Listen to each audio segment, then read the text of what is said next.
My name is Evelyn, and I am 38 years old. Standing at my father's funeral on a cold November morning, I never imagined this would be the day my sister's perfect facade would finally shatter. The air smelled of lilies and regret. I had lost my dad, but I had found peace years ago.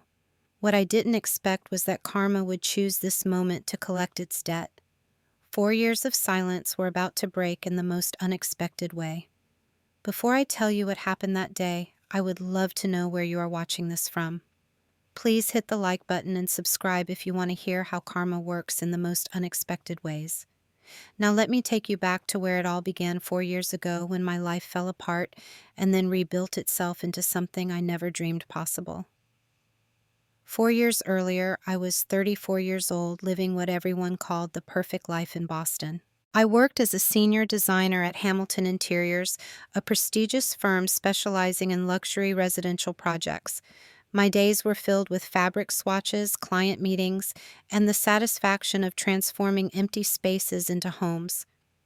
I earned a comfortable salary, owned a two-bedroom condo in the South End, and had built a reputation for my minimalist aesthetic with warm touches. But the centerpiece of my life was Gregory Hartwell. He was 39 tall at 6 feet 2 inches, with chestnut brown hair that curled slightly at the ends and piercing blue eyes that seemed to see right through you. His smile was confident, the kind that belonged to someone who had never been told no. Gregory was the CEO of Hartwell Property Ventures, a real estate investment company he had built from the ground up. We had met 2 years earlier at a charity gala for children's hospitals. I was there representing my firm. He was there as a major donor. Our connection was instant. He approached me near the silent auction table, commenting on my choice of a watercolor painting. We spent 3 hours talking about art, architecture, and our shared love of old movies. 6 months later, he proposed at Chart House overlooking Boston Harbor. The ring was a 3-carat emerald-cut diamond that caught the light like captured starlight. I said yes without hesitation. We set our wedding date for June, and I spent months planning every detail with the kind of precision I brought to my design projects. My younger sister, Natalie, was 5 years my junior, which made her 29 at the time. She stood about 5 feet 6 inches tall with long, honey blonde hair she wore in loose waves and green eyes that sparkled when she laughed. Her skin was porcelain smooth, and she had a way of lighting up a room when she walked in. Growing up, Natalie had always been the baby, the one our parents doted on. Our parents divorced when she was 12 and I was 17. Mom got sick 3 years before these events, breast cancer, that spread too fast and took her too soon. That left just Dad and us. Natalie lived in New York City working in marketing, though her career was rocky at best. She changed jobs every 6 to 8 months, always complaining about toxic work environments, terrible bosses, or backstabbing coworkers. The pattern repeated itself so often that I stopped being surprised. Despite her professional struggles, I loved my sister deeply. I was the protective older sibling who always picked up the phone when she called crying, who wired money when she was short on rent, who believed her when she said this time would be different. In February, 4 months before my wedding, Natalie called me sobbing. She had been fired again, this time from a boutique PR agency. The rent was due, her savings were gone, and she had nowhere to turn. Without hesitation, I invited her to stay with me in Boston. I had a spare bedroom, and I figured I could help her find a job. She could get back on her feet, maybe even be more involved in wedding planning. It seemed like perfect timing. Natalie moved in 2 weeks later, arriving with 4 suitcases and a grateful smile. Those first days were wonderful. We stayed up late talking like we used to as teenagers, painted our toenails while watching romantic comedies, and went shopping for bridesmaid dresses. She genuinely seemed excited about my wedding, volunteering to help with seating charts and centerpiece designs. I felt blessed to have my sister close during such an important time. I introduced Gregory and Natalie over dinner at a cozy Italian restaurant in the North End. Gregory was charming and welcoming, asking Natalie about her career goals and offering to make some introductions in Boston's business community. Natalie was polite and sweet, thanking him profusely and complimenting our relationship. The three of us fell into an easy rhythm over the following weeks. We would meet for Sunday brunch at neighborhood cafes, catch evening movies at the historic Coolidge Corner Theater, or take walks along the Charles River when the weather began warming up. I remember one particular Saturday in late March. We went to Sowa Open Market together, browsing local art and vintage finds. Gregory held my hand as we walked, talking about our honeymoon plans in Santorini.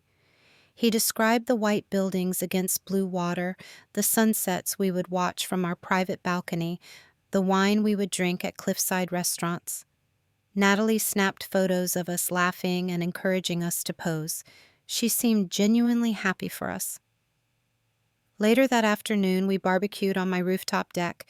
Gregory talked about house hunting, how he wanted to buy us a proper home with a yard maybe in Brookline or Newton, somewhere we could raise a family someday.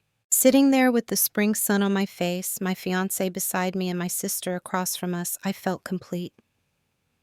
My life had clicked into place like a finished puzzle. I had love, family, career success, and a bright future ahead. The wedding was 10 weeks away. My dress hung in my closet, a silk sheath with delicate lace sleeves. The venue was booked, a historic estate with gardens in full June bloom. The photographer was hired, the menu was set, the band had our song list. I had everything I had ever wanted. I whispered a silent thank you to the universe for blessing me so abundantly. I had worked hard, been kind, helped others when I could. This was my reward, I thought. This was what happened when you lived right. I didn't know that perfection is just a beautiful mask waiting to crack. I didn't know that betrayal wears familiar faces. I didn't know that in 6 weeks, everything I believed about love and loyalty would shatter like dropped crystal. The cracks began appearing in early April, subtle at first, easy to explain away. Gregory started coming home later from work, always with reasonable excuses about difficult clients or complicated deals.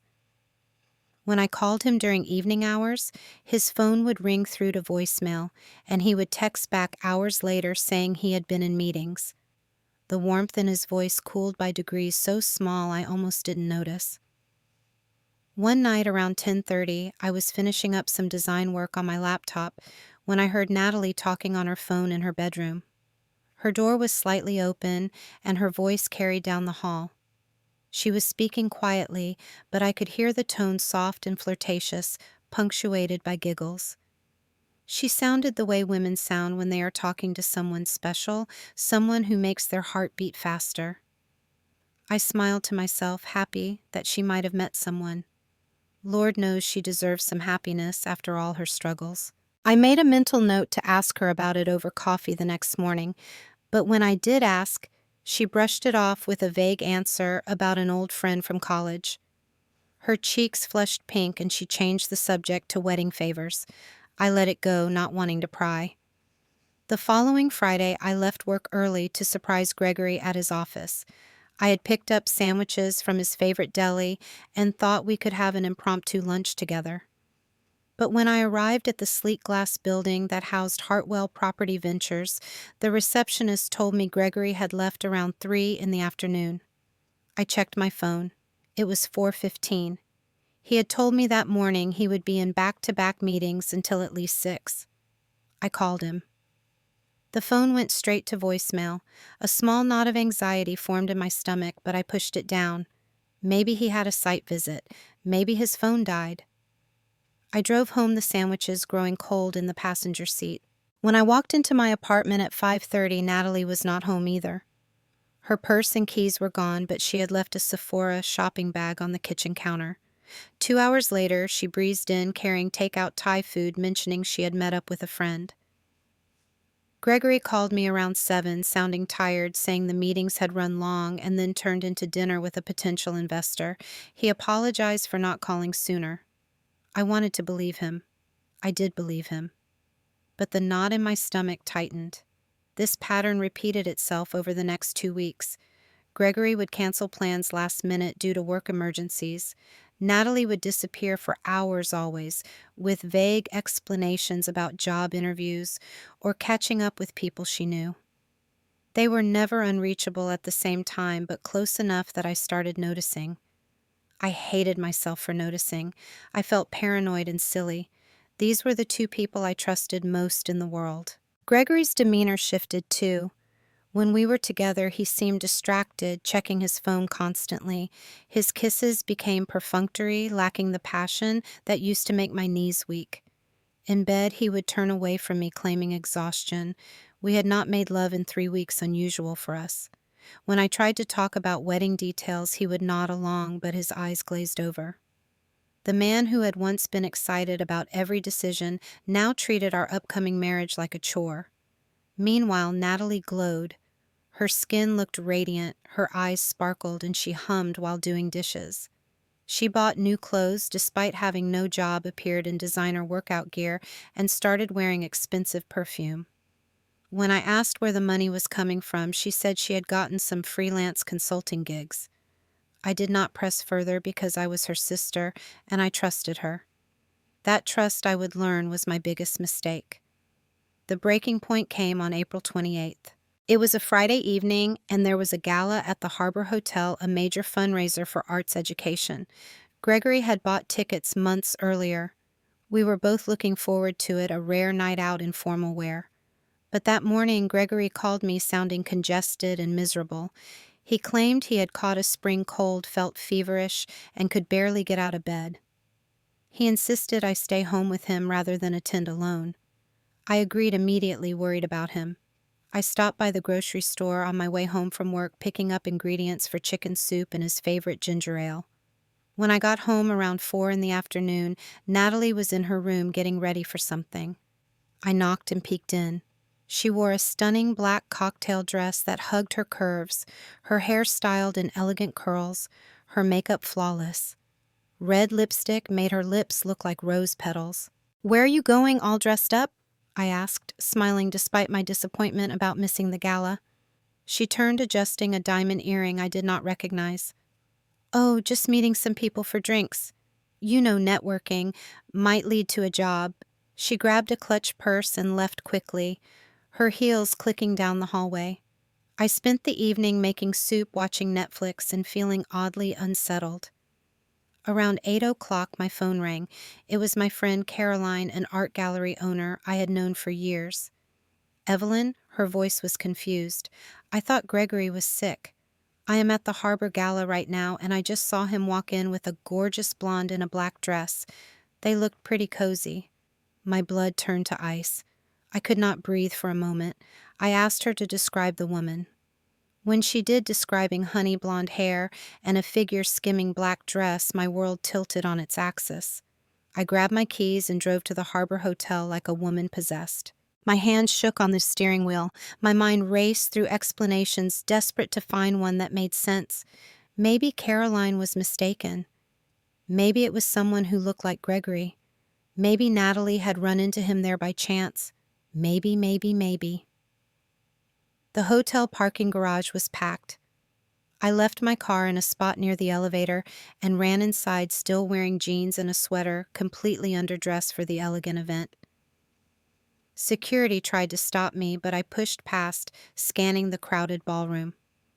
It took me 3 minutes of searching before I found them. They were in a secluded hallway just off the main room near the coat check.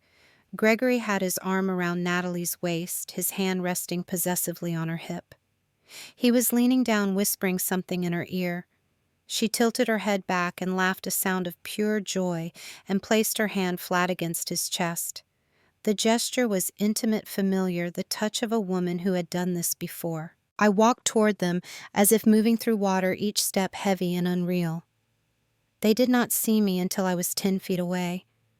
Then Gregory looked up and our eyes met. For a split second, I saw panic flash across his face. Natalie turned, following his gaze, and her expression crumbled. "What is this?" I said. My voice did not sound like my own. It was hollow, distant. We stood in that hallway for what felt like hours, but was probably only seconds. The sounds of the gala, the music and laughter and clinking glasses felt like they were happening in another universe. Gregory dropped his hand from Natalie's waist, but did not step away from her. That small detail that he did not immediately put distance between them told me everything. Evelyn Gregory said, his voice steady in a way that made my stomach turn. "We need to talk." "Yes," I said quietly. "We do." We walked outside to the parking structure, the three of us in a horrible procession. The night air was cool, but I could not feel it. Everything felt numb except for the sharp pain in my chest that made it hard to breathe. We stopped between two cars far enough from other people that no one could hear us. I looked at Gregory first, then at Natalie. My sister refused to meet my eyes. "How long?" I asked. Gregory ran a hand through his hair, messing up the style he had so carefully arranged. 2 months, he said. Since late February. 2 months. Since right after Natalie moved in. Since I had opened my home and my life to her. The timeline clicked into place with sickening clarity. All those late nights, all those disappearances, all those lies. I turned to Natalie. "How could you do this to me? I am your sister." She finally looked at me then, and what I saw in her face was not guilt or shame. It was defiance. "You always had everything, Evelyn. The perfect job, the perfect life, the perfect man. For once I wanted something you had." Her words hit me like a physical blow. "So you took him. You took my fiancé." She crossed her arms. "It was not like that. We did not plan it. But when we spent time together, we realized we connected. We have chemistry, real chemistry." Gregory stepped closer to me, but I stepped back. I could not bear him touching me. "Evelyn, I am sorry. I never meant to hurt you. But I cannot marry you when I have feelings for Natalie. It would not be fair to anyone. Fair." The word came out as a bitter laugh. "You think any of this is fair?" He had the decency to look uncomfortable. "I know this is horrible timing, but Natalie and I, we have something special. She understands me in ways you never did. She is spontaneous and exciting and younger Natalie interrupted, lifting her chin. "Let's be honest, Gregory. You want someone who is not so focused on work and schedules and perfect table settings. You want someone who knows how to have fun." The cruelty of her words stole my breath.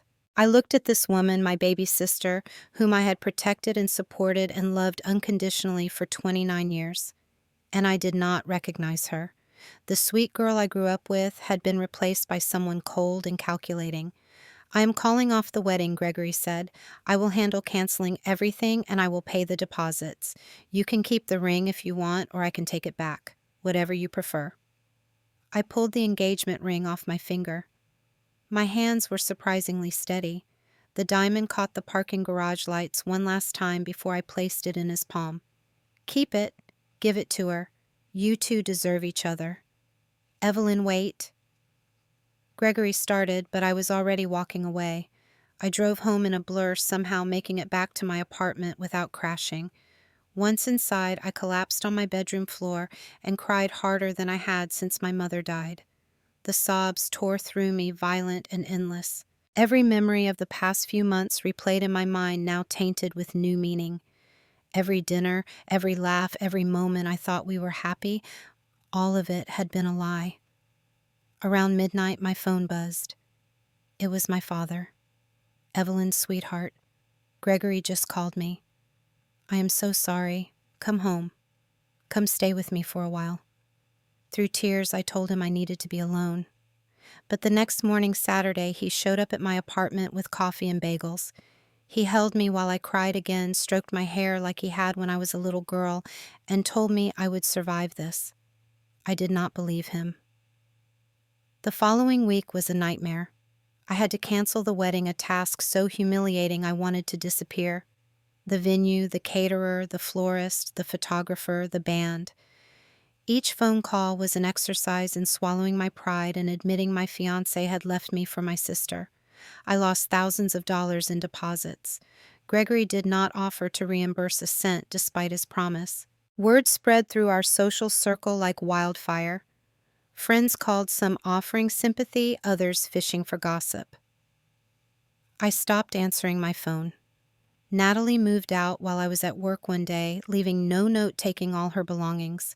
She might as well have been a ghost. My father tried calling her. She did not answer him either. 2 weeks later, she sent a single text message. I am happy. I hope someday you can be happy for me. I blocked her number. By mid-May, I could not stay in Boston anymore. Everything reminded me of Gregory, of our plans, of my shattered life.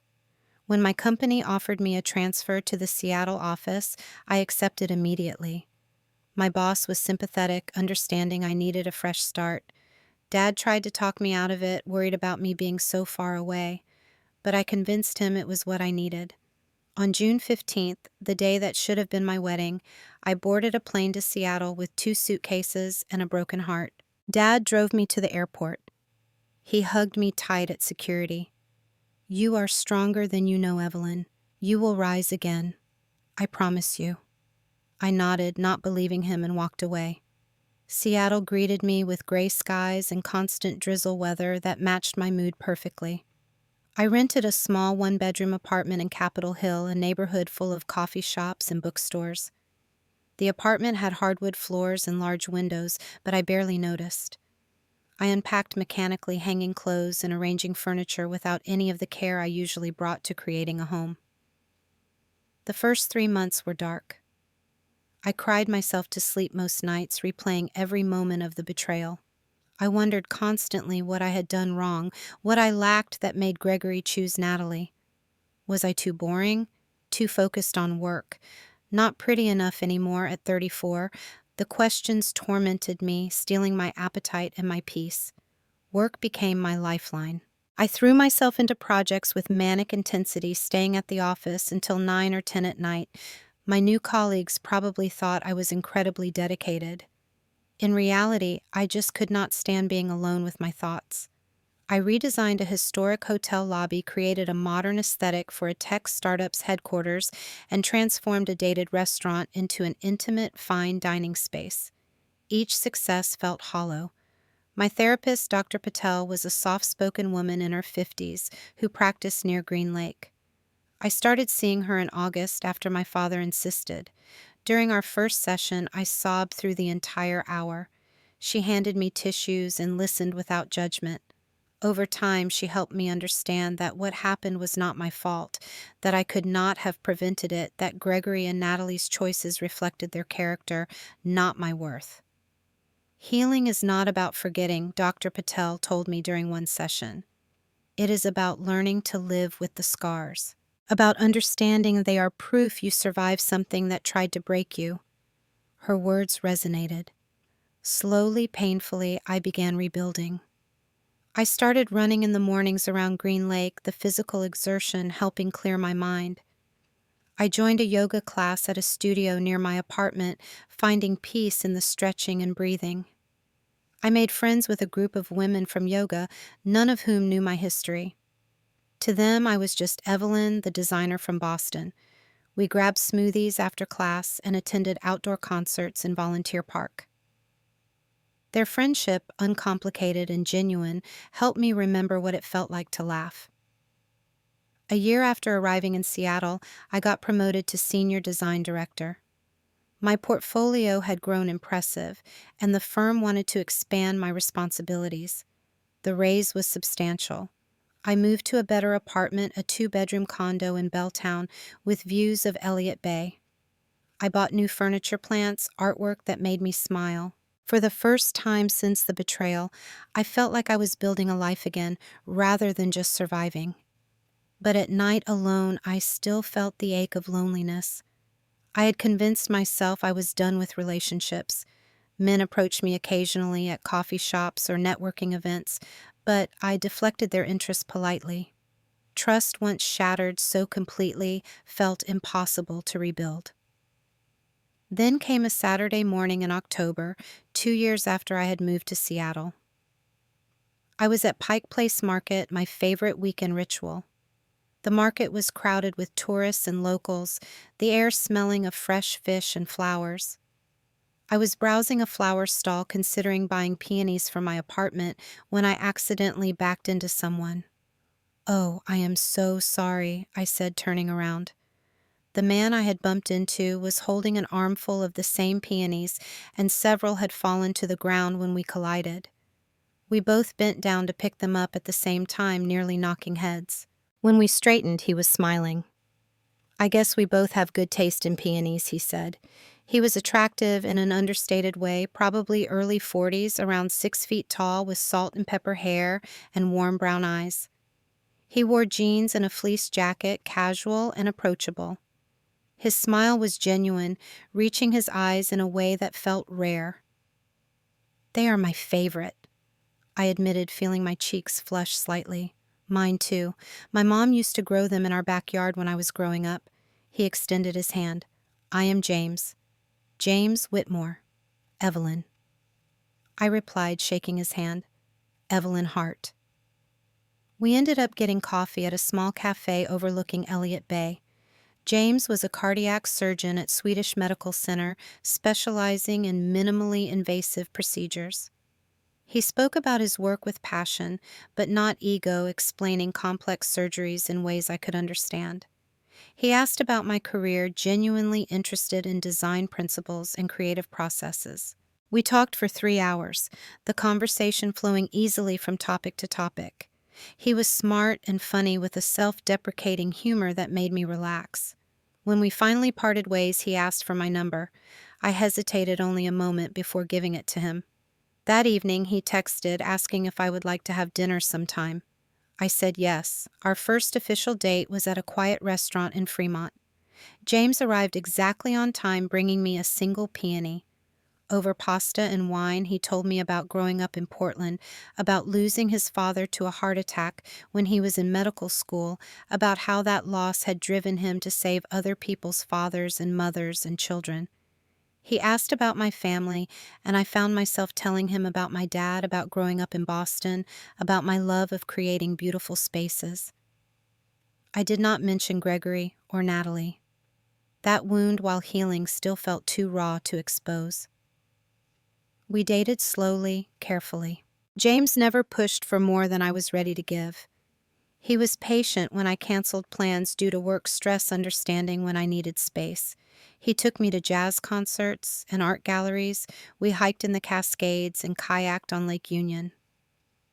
6 months in, on a rainy April evening, I told him about what had happened in Boston, about the betrayal, the broken engagement, the sister who stole my fiancé. James listened without interrupting. When I finished, tears streaming down my face, he pulled me close. "That must have hurt beyond words," he said quietly. "But I am grateful for it, because it brought you here. It brought you to me." His acceptance, his lack of judgment, his ability to see my pain without pitying me, it opened something in my heart I thought had closed forever. I fell in love with James not because he was perfect, but because he was real. He showed up. He kept his promises. He treated me like I mattered. A year into our relationship, we moved in together. Another 6 months after that, on an ordinary Tuesday morning, after he had worked a 12-hour surgery, James proposed. We were in our kitchen, both exhausted, me in pajamas and him still in scrubs. There was no fancy restaurant, no elaborate plan. He just looked at me and said, "I want to spend every exhausted, beautiful, ordinary day of my life with you. Will you marry me?"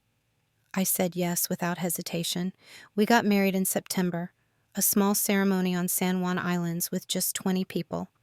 My father flew out, and when he met James, he shook his hand firmly. "Take care of my daughter.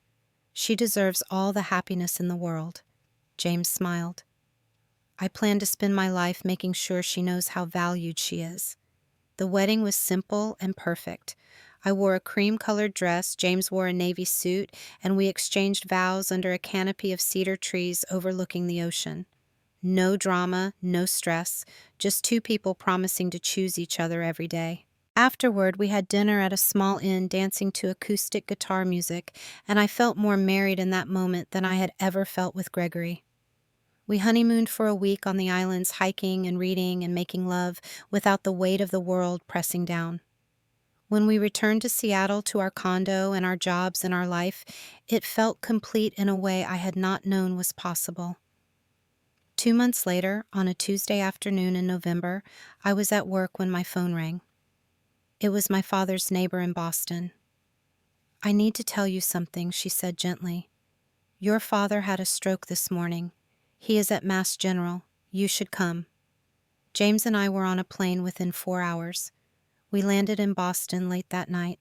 My father was stable but weak, his speech slurred. I held his hand, told him I loved him, promised him everything would be okay. He squeezed my hand and tried to smile. A week later, surrounded by people who loved him, my father passed away quietly. He was 73 years old. I was 38, and I felt like an orphan. James and I stayed in Boston for the funeral arrangements. We checked into the Ritz-Carlton, unable to face staying at my father's house, which now felt haunted by absence. The funeral home handled most details, but I had to make decisions about service arrangements, flowers, music. My father had been specific in his will. He wanted a simple service at the church he attended, followed by burial next to my mother. The wake was scheduled for Friday evening, the funeral for Saturday morning. I had not told Natalie about Dad's stroke or death directly. The lawyer handling the estate had contacted her through the information on file. I did not know if she would come. Part of me hoped she would not. Part of me needed to see if 4 years had changed anything, if grief might crack through whatever hardness had formed between us. Thursday evening, James and I had dinner at a quiet restaurant in Back Bay. He held my hand across the table. "How are you holding up?" he asked. "I do not know," I admitted. "Losing Dad is devastating. But coming back here to Boston, it is bringing everything back. The memories, the pain. Do you want to leave? We can do the funeral and fly out immediately after." I shook my head. "No, I need to close this chapter properly. I owe Dad that." Friday's wake was difficult. Seeing my father in the casket, looking peaceful but gone, broke something open in me. I stood beside the casket for over an hour, greeting people who came to pay respects. Neighbors, his friends from church, colleagues from his accounting firm, people I had not seen in years. They hugged me, told stories about Dad, offered condolences. James stood slightly behind me the entire time, a steady presence ready to catch me if I fell. Natalie did not come to the wake. I told myself I was relieved. Saturday morning arrived cold and gray with a light rain that matched the somber mood. James and I dressed in black, his suit perfectly tailored, my dress simple and appropriate. We drove to the church in a rental car, arriving 30 minutes early. The sanctuary was already filling with people. My father had been well loved. We took seats in the front left pew. James sat beside me, his hand covering mine. The service was scheduled to begin at 10.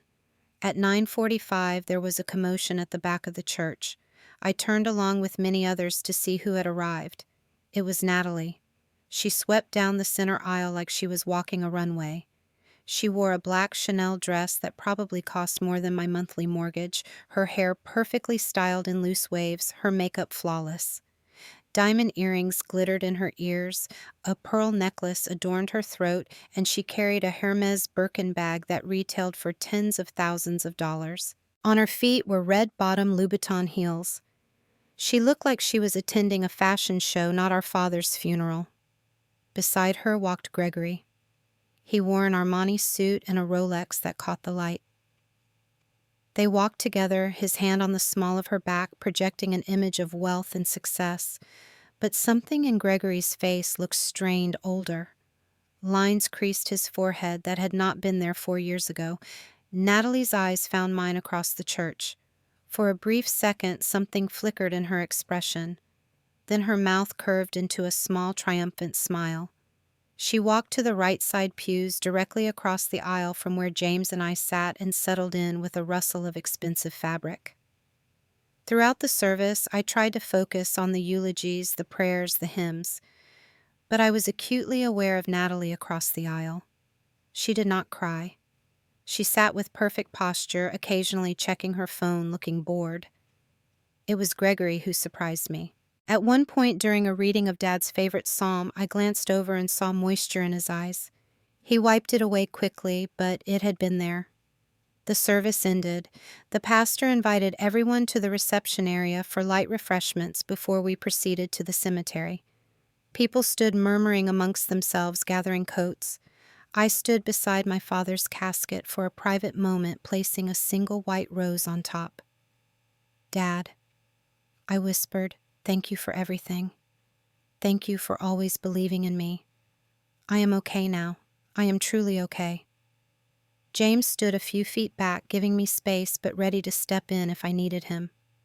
I turned to leave and found Natalie blocking my path. She stood there with her designer bag clutched in one hand, her expression a mixture of false sympathy and barely concealed smugness. "Evelyn," she said, her voice dripping with artificial sweetness. "It has been so long. You look well tired." Her eyes raked over me from head to toe, cataloging every detail. My simple black dress, probably judging it as boring. My minimal jewelry, just my wedding band and small pearl earrings. My face undoubtedly showing the strain of grief. "Hello, Natalie," I replied evenly. "I am glad you could make it." "Of course I came. He was my father, too." She tilted her head, her tone shifting to something sharper. "Though I suppose you were always his favorite. Perfect Evelyn, who never did anything wrong." People around us were starting to notice conversations dying as they tuned into ours. I could feel their attention like heat on my skin. This was not the time or place for this conversation, but Natalie clearly did not care. "4 years, and you are still alone." Her voice rose slightly, carrying across the room. "Poor thing. I heard you ran away to Seattle. Running away does not solve anything, you know." I stood there, not giving her the reaction she wanted. James moved slightly closer, but I gave him a subtle gesture to wait. I needed to handle this myself. "I mean, you are what," she continued, her voice growing more vicious with each word. 38 now. Still single at 38. That is honestly kind of sad. Most women your age at least have someone." She held up her left hand, letting the enormous diamond catch the light. "Gregory and I got married 2 years ago. Did you know that? We have been so happy. We bought a mansion in Brookline, 7 bedrooms, an Olympic-sized pool, a wine cellar that holds 300 bottles. He treats me like an absolute queen." She stepped closer, her eyes gleaming with malice. "I got the man, Evelyn. I got the money. I got the mansion. I got the life you were supposed to have. And what do you have? A sad little apartment in rainy Seattle. A job that keeps you busy so you do not have to face how alone you are." Her voice had risen enough that the entire room had gone silent. Even the pastor had stopped talking. Everyone was watching this spectacle. Gregory stood behind Natalie, looking increasingly uncomfortable, but he did not stop her. He never could control her. I could see that now. "Honestly, Evelyn, maybe it is time you accept reality. Some people are just born winners. And some people," she shrugged her smile cruel, "aren't. You had your chance at happiness, and you were too boring to keep him interested. That is not my fault. That is yours." The room held its breath. I could feel people waiting for me to crumble, to cry, to cause a scene. That is what Natalie wanted. She wanted to humiliate me one final time to prove she had won. Instead, I smiled. Not a fake smile, but a real one filled with genuine peace. The kind of smile that comes from knowing your own worth. "Natalie," I said calmly, "I am sorry you think winning means taking what belongs to other people. That must be exhausting. Always measuring your happiness against someone else's loss." Her smile faltered slightly. "What you are right, I moved to Seattle. It was the best decision I ever made. I am thriving there. My career is better than it has ever been. I make more money than I did in Boston, and I found real happiness, not the kind built on betrayal and lies, but the kind that comes from genuine connection. What are you talking about? Natalie's voice had lost some of its confidence. And about being single at 38, I turned slightly, extending my hand toward James, who stood about 10 feet away. Actually, I am not single. Natalie, have you met my husband? James walked forward, his stride confident but not showy. He came to stand beside me, his arms sliding naturally around my waist in a gesture of protection and partnership. He was handsome in his well-fitted suit, but more than that, he carried himself with the quiet confidence of a man who saves lives for a living, who knows his worth without needing to prove it. "This is Dr. James Whitmore," I said, my voice steady. "We got married 8 months ago." I watched the color drain from Natalie's face. Her eyes went wide, darting from James to me and back again. Her mouth opened, then closed. For the first time in 4 years, my sister was speechless. "Nice to meet you," James said politely, extending his hand to Natalie. His voice was warm but held a professional distance. "Evelyn has told me about you." Natalie did not take his hand. She just stared at him, then at me, then at him again. I could see her brain working, trying to process this information that did not fit her narrative of my sad, lonely life. A voice from the small crowd around us spoke up. It was Mr. Chen, an old friend of my father's and a retired physician.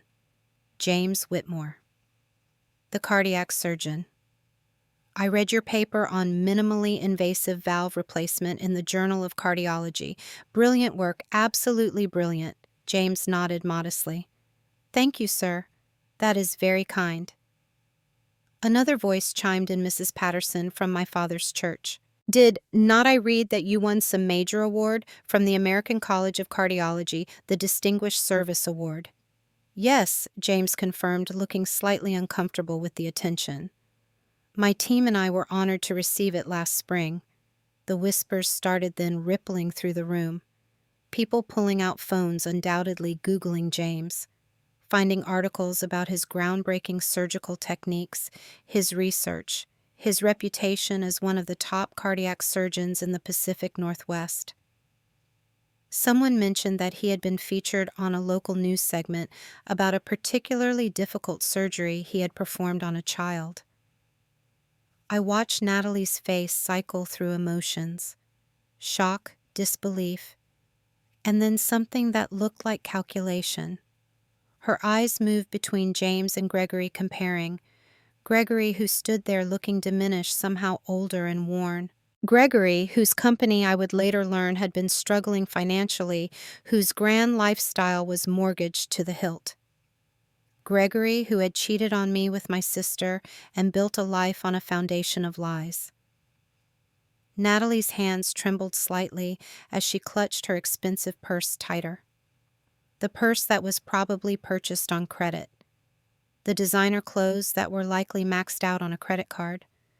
The mansion she had bragged about that was almost certainly underwater on its mortgage. "Well," Natalie finally said, her voice small and tight. "Congratulations. I hope you are happy."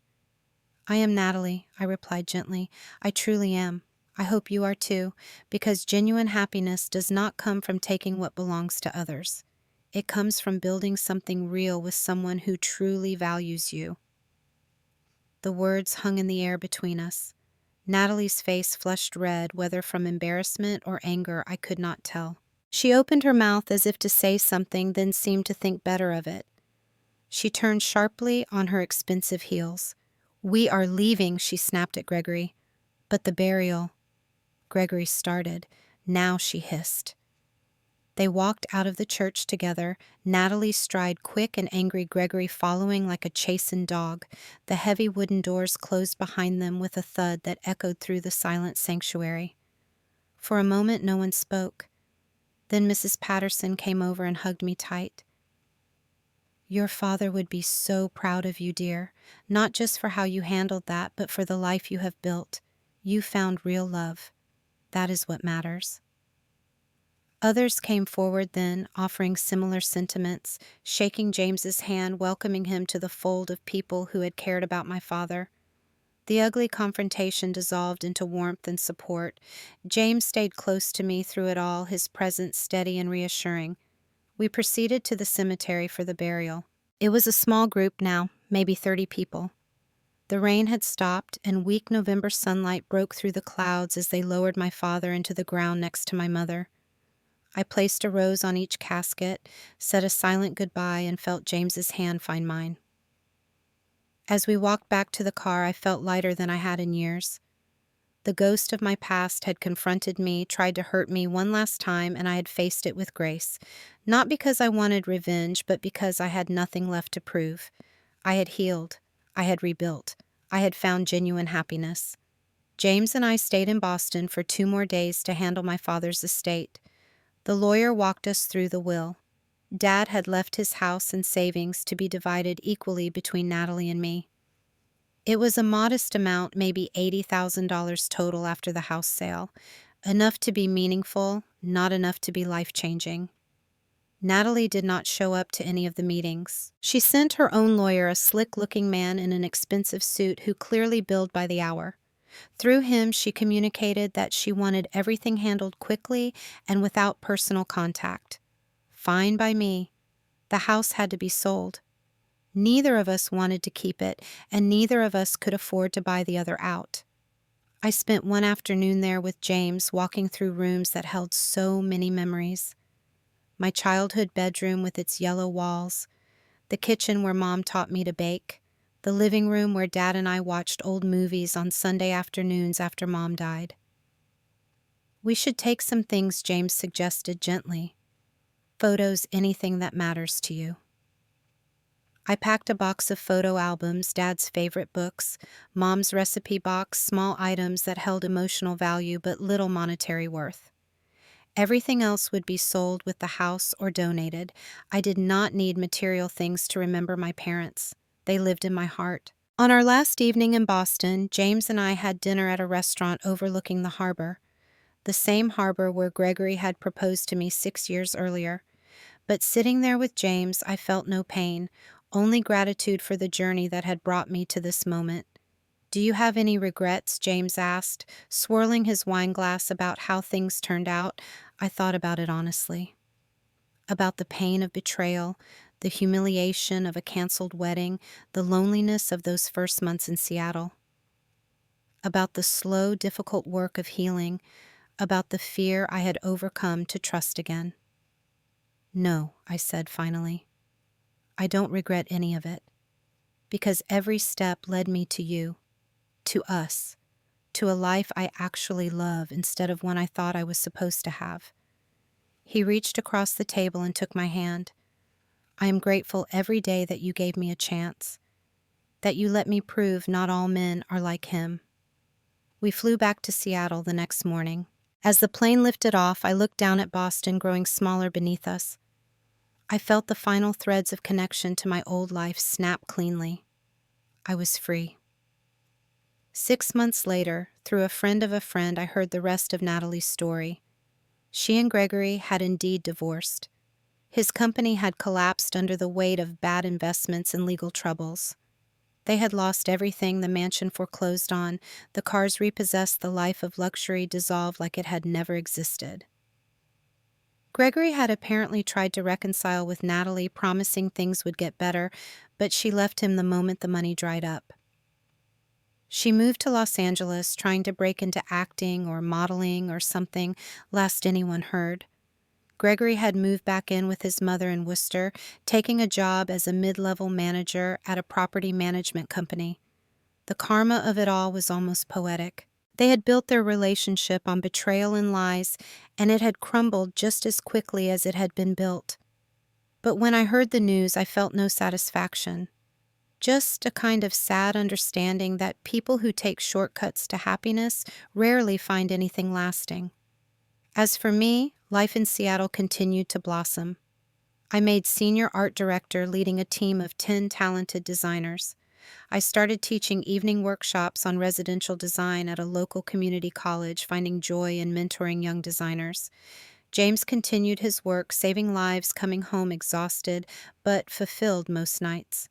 We adopted a golden retriever puppy we named Finn, who became the center of our little family.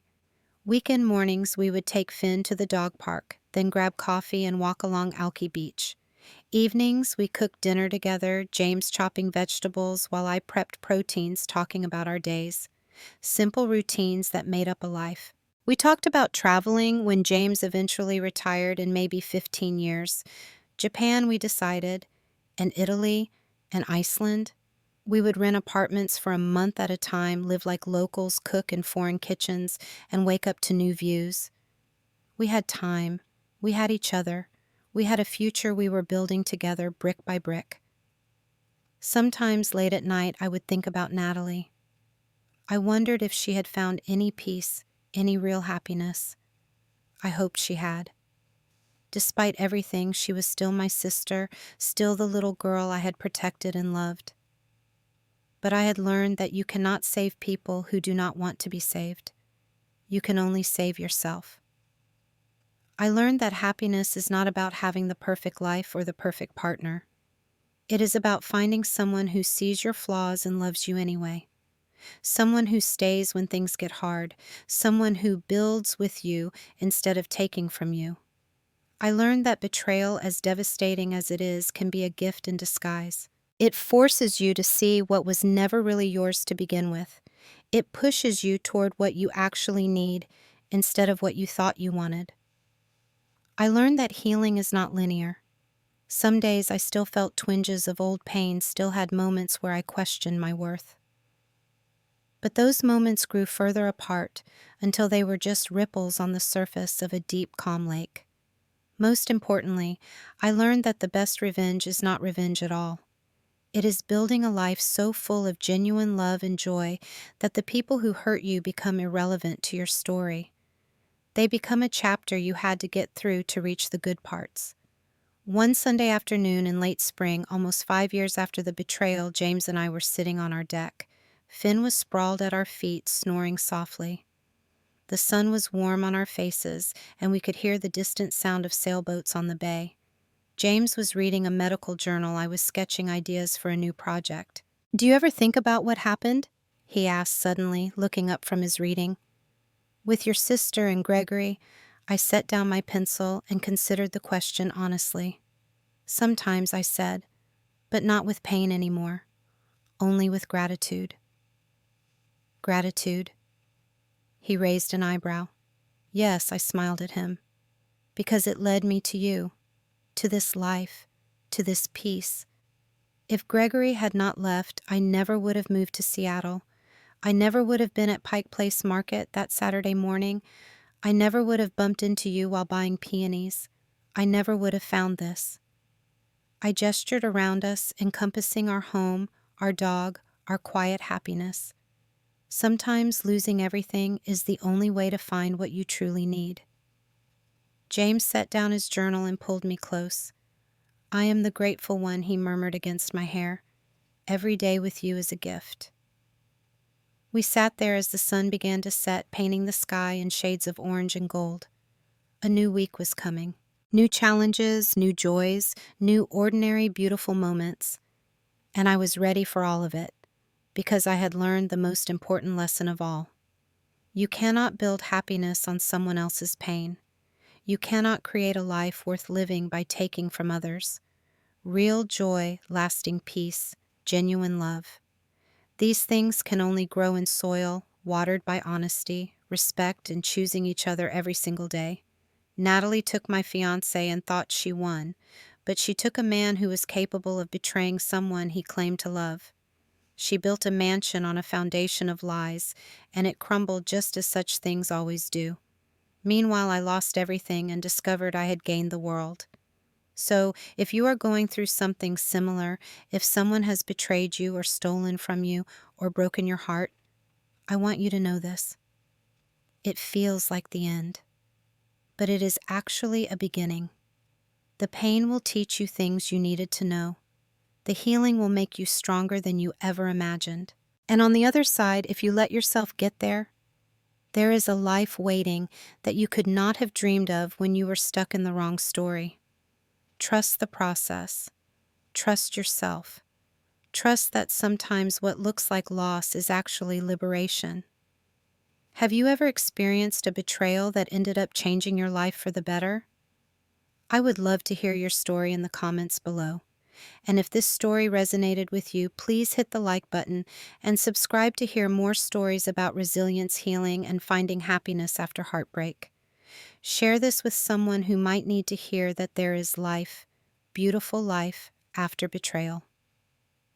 Thank you for listening to my story. I hope it brings you comfort. If you are hurting, hope. If you are healing, and the reminder that you are stronger than anything trying to break you. Wishing you peace, love, and the courage to build the life you deserve.